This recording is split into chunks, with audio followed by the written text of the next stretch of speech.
dream, Carlson? The girl, she visited me. Visited you? Visited you how? In my mind. Colonel Tom Carlson leads a mission to Halley's Comet, where his crew finds a massive alien ship hidden in the comet's tail. Inside are dried bat-like creatures and 3 naked humanoids, 2 men and 1 woman, sealed in glass containers. They bring them back to Earth, but the shuttle is later found burned, the crew dead, and Carlson missing. The woman wakes first and drains a guard's life force, calmly escaping into the city. Her victims return as undead husks, who infect others by touch, and the outbreak spreads quickly through London. Carlson is eventually found alive and reveals a psychic connection to her, claiming he was compelled to release her. As chaos spreads, he joins forces with an SAS officer to stop her. They track her across the collapsing city, and Carlson ultimately sacrifices himself to destroy her and end the plague. The film was based on The Space Vampires, a novel by Colin Wilson, though the title was changed to Life Force to sound more serious. Wilson later said the film was worse than the infamous adaptation of The Magus. Canon Films spent $25 million on elaborate sets, surreal lighting, and full animatronic corpses that took up to 20 technicians each to operate. Mathilde May, an 18-year-old French ballerina, was cast as the alien after over 1,000 actresses refused due to the nudity. She didn't speak English and learned her lines phonetically. Her eerie grace and presence helped give the alien a strange, unspoken power. The film flopped, but its ambition earned it a lasting cult following. Retrogram complete. Proceed 03303. But am I still Red 6? But I had 4 more years. I will get them back, won't I? In a sealed-off city of the future, every citizen lives a life of comfort and freedom until the age of 30. At that point, they must enter a ritual called Carousel, where they are told they'll be renewed, but none are ever seen again. Logan 5 is a Sandman, trained to catch those who try to escape. One day, he's assigned to go undercover as a runner to locate a hidden place called Sanctuary. To do this, the system alters his life clock, forcing him to live as a fugitive. With Jessica 6, a woman connected to a resistance network, Logan flees into the world outside the city walls. What they find is a ruined landscape and an old man living among overgrown buildings, the first aged person either of them has seen. Logan returns with a new understanding of what life could be, but convincing the city is not easy. The city in the movie wasn't CGI or some big set. They built it using miniatures and matte paintings, and even the crowds were tiny plastic figures stuck on moving walkways. It looked real enough that people thought they actually built the buildings for the shoot. The carousel scene was shot by hanging actors on wires and spinning them under strobe lights, while fog machines blasted smoke across the stage. People got sick during filming, and some needed breaks between takes just to keep from throwing up. The intense conditions led to motion sickness and minor injuries, and filming took several days to complete. In the original novel, the age of death was 21, but filmmakers raised it to 30 to fit the casting choices. The film blended bright science fiction visuals with darker themes about control, illusion, and what people are willing to accept when they've never seen the truth. Snake Plissken, all right. What you doing in here with a gun, Snake? Looking for somebody. Who? The president. In the near future, the entire island of Manhattan has been turned into a walled-off prison with no guards inside. Crime has grown so out of control that the US has given up on rehabilitation and dropped the city into chaos. When Air Force One is hijacked and crashes inside, the president is taken hostage by inmates. Former soldier and convicted criminal Snake Plissken is offered a deal: go in, rescue the president, and earn his freedom. To make sure he doesn't run, they implant explosives in his body that will detonate in 24 hours.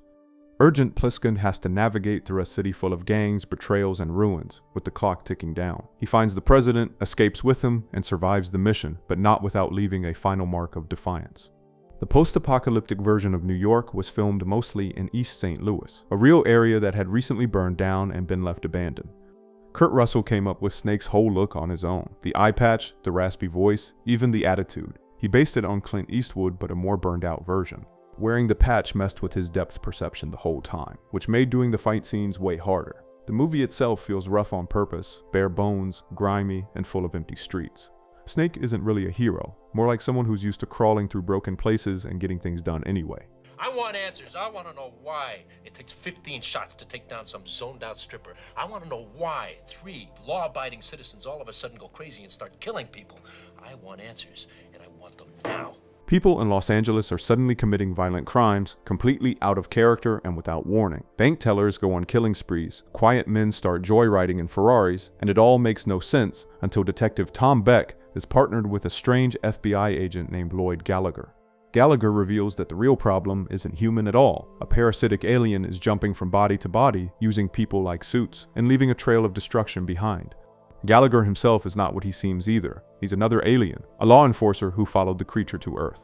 The two must work together to stop the parasite before it possesses a high-profile political figure and disappears into power beyond anyone's reach.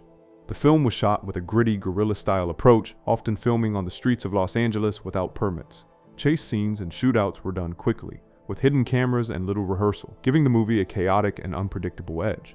Kyle MacLachlan was cast just days before filming started after a long search. He and Michael Nouri, who played Detective Beck, both agreed to do the film only if the other was cast too. That decision ended up shaping the whole movie. The director later said their chemistry gave the film a real heart, two people learning to trust each other while everything around them kept breaking down. Oh God. Turn off your machines! Walk off your jobs! Power the people! Relax, be cool, and whatever you do, don't panic.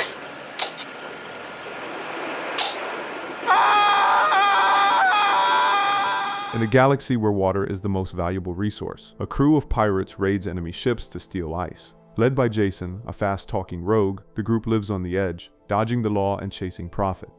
During a raid, they capture a princess named Karina, who claims to know the location of a lost planet filled with water. She promises them everything if they help her find it. What follows is a chaotic journey through space involving robot fights, gladiator arenas, malfunctioning time warps, and a strange disease known only as space herpes. In the end, they discover the truth about the lost planet and their own place in a broken system.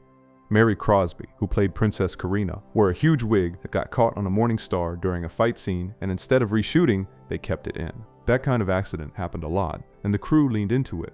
John Matusak, the ex-NFL player who played Killjoy, was cast because one of the film's backers was a huge fan. He was already known for playing Sloth in The Goonies, but on this set, he brought his own chaos, bouncing between improv and brute force, never quite sticking to the script, but always entertaining. And then there was Angelica Houston, who somehow played her warrior role completely straight. She asked for the part and treated every scene like it was Shakespeare, even when everyone else was clowning around. That mix goofy mistakes, real intensity, and actors from totally different worlds ended up being exactly what made the movie weird in a way that stuck. He could be the greatest starfighter ever. That was a game, Centauri. A game? You may have thought it was a game, but it was also a test. Aha! A test sent out across the universe to find those with the gift to be starfighters. And here you are, my boy.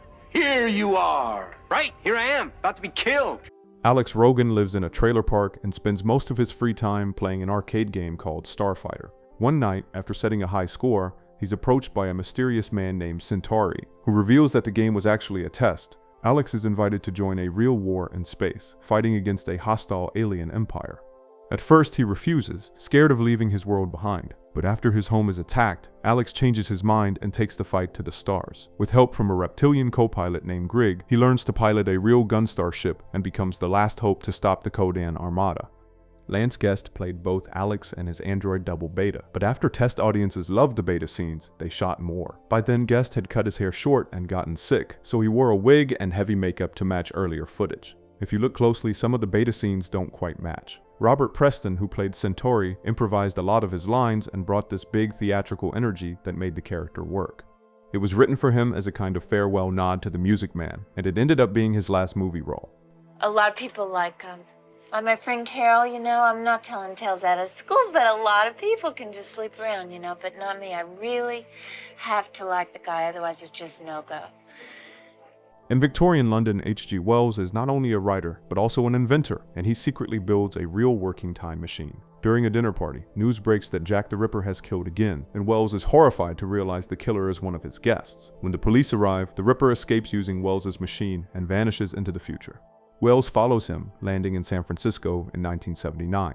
Lost in a world filled with cars, neon, and technology, Wells begins to track his old friend turned murderer.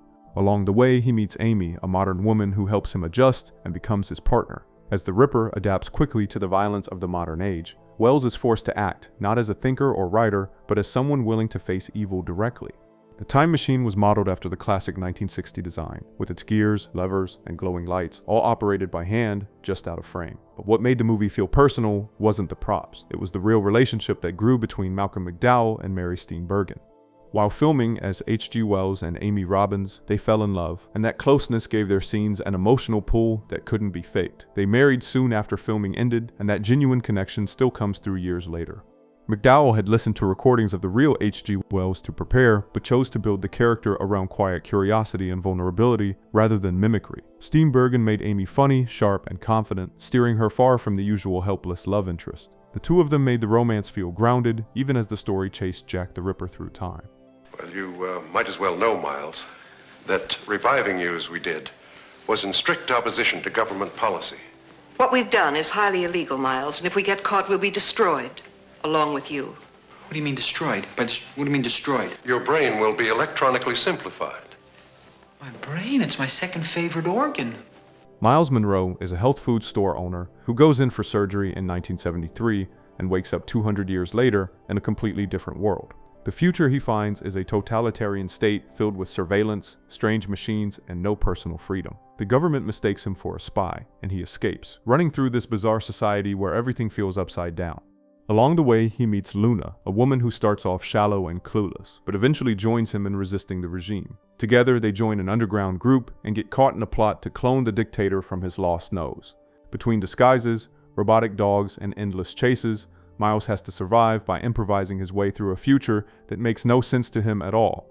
The movie's wild slapstick came from Woody Allen's own body. He did nearly all the physical comedy himself, including getting tossed around in inflatable suits and slipping on real banana peels during a malfunctioning robot scene that needed dozens of takes. Diane Keaton, playing Luna, improvised much of her dialogue, feeding off Allen's rhythm with moments that felt both chaotic and weirdly intimate.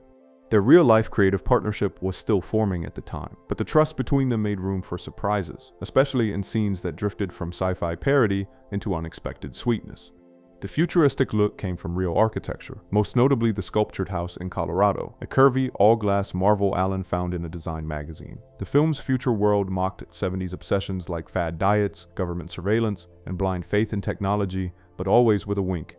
Even the music felt personal. Allen plays jazz clarinet in real life, so he filled the film with ragtime and Dixieland sounds that gave everything this playful, slightly offbeat energy.